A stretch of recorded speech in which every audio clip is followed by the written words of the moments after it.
What's up, Team Flynn? Pat here, and especially you podcasters who are watching this right now. By the way, if you don't have a podcast yet, you should be podcasting because it can massively help you grow your business and get more exposure.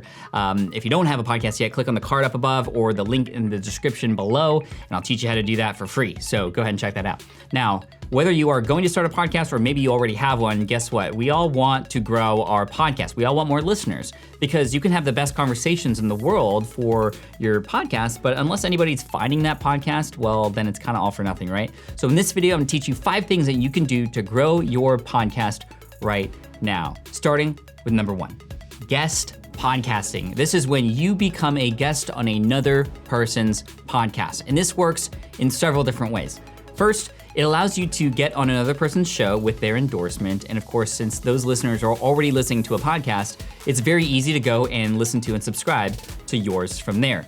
It's pretty challenging to convince people to listen to a podcast coming from a video, coming from a blog post, and all other mechanisms, usually, especially social media, because guess what? They have to then go to their phone and open up that podcast app and then go and search for your name and then go subscribe from there. If they're already listening to a podcast, it's much easier. So be a guest on another person's podcast for that reason. Unlike a guest post where you sort of pre-write a post and put it on another person's blog and hopefully get some traffic coming to your website, because you are a guest on another person's show, and like I said, you have their endorsement, guess what? That audience is not just gonna know about you, they're gonna hear your voice. They're gonna understand why you do what you do. They're gonna hear your story. They're gonna have a better ability to connect with you and thus have incentive to go and find more about you and listen to your podcast.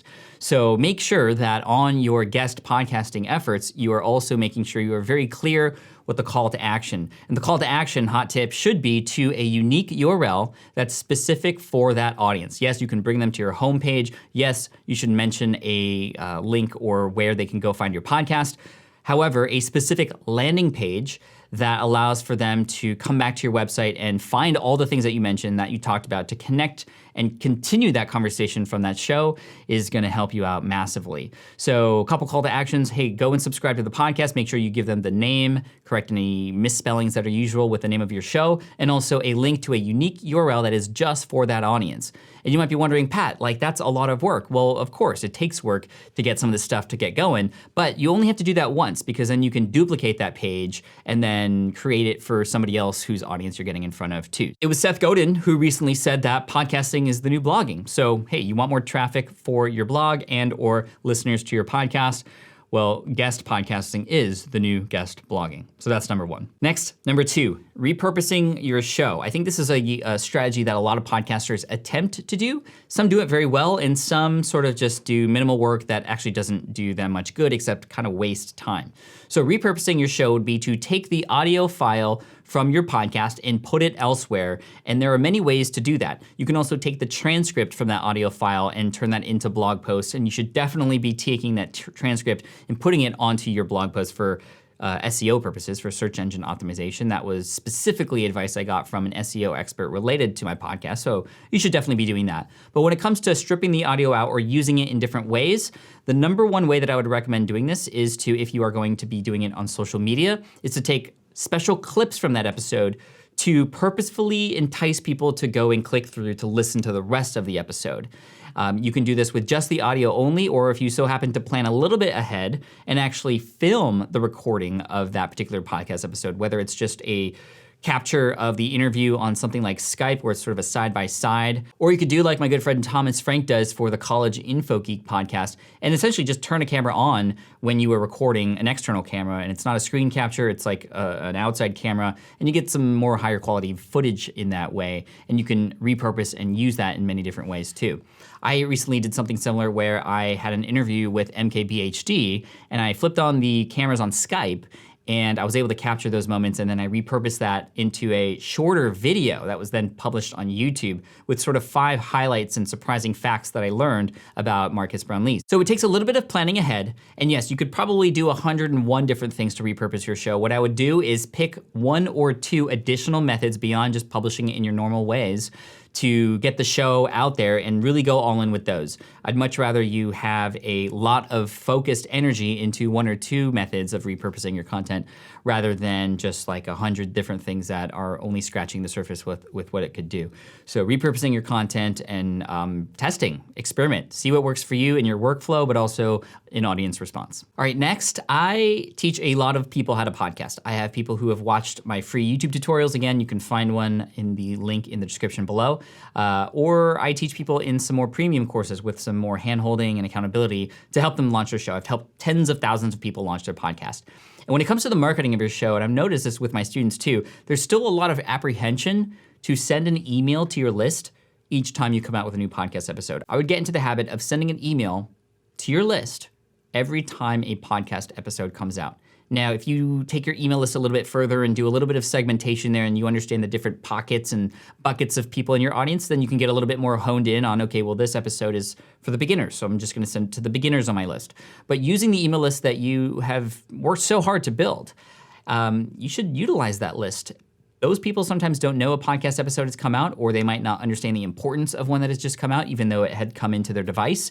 Utilize your email list. It is a completely underrated thing, and I think a lot of people are afraid that they don't want to annoy. Maybe you're afraid of annoying your email subscribers, but if you come out with some quality content, which you are having your podcast, of course, and you support that with text in that email that helps a person understand why that's important, well, then you're actually doing your audience a service. So serve them and understand that some of them need that reminder to go and listen to that show. And it'll also be a nice touch point for people who have already listened to that show. Maybe you pull out a couple highlights to kind of remind people about the kinds of things that they learned when they listened to the show. So utilize your email list and don't be afraid to do that. Try it for a month. Every time you come out with a new episode, just try it for a month and see what happens. I promise you, you're gonna get more people listening to your show.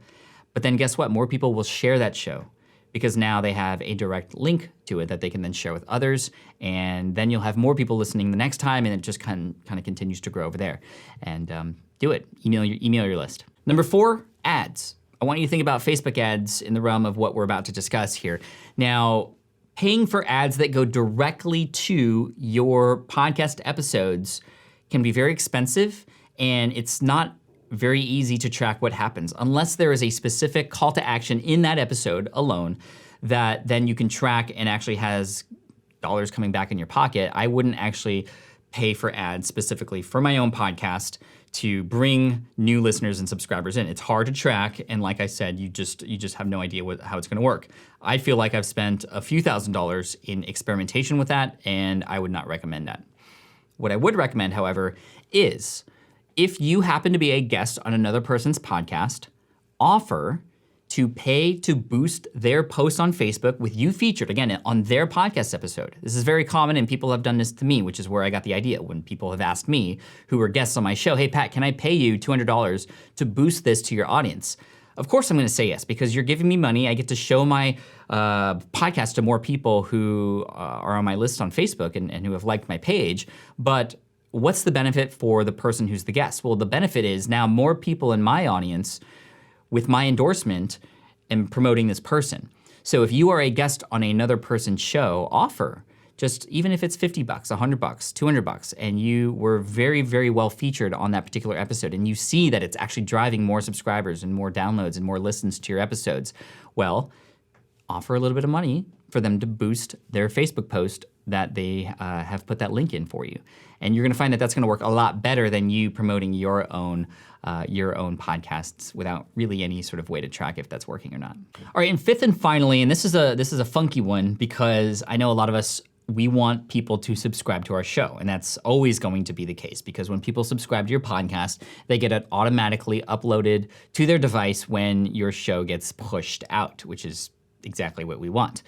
However, you're gonna find that on your website, there's gonna be a number of people who actually listen to your podcast on your website. Now, it's not usually return listeners though. It is usually first-time listeners who either find your website or somebody else links to your podcast. They're listening on your website.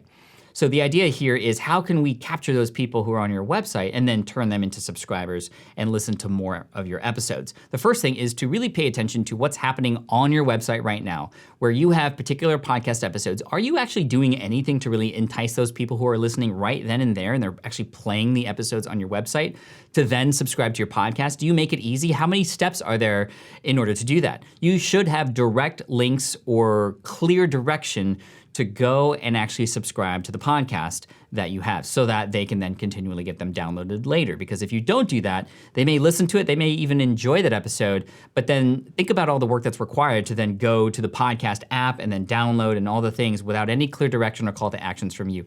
Get those people who are listening on your website on your podcast and subscribing.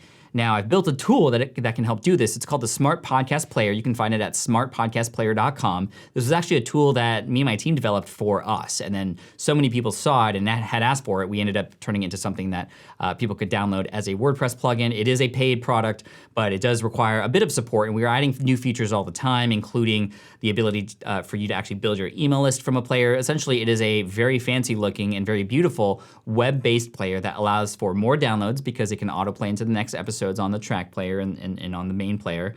It can also help you get more email subscribers. It offers some features like speed control and rewind and those kinds of things that aren't usually on web-based players.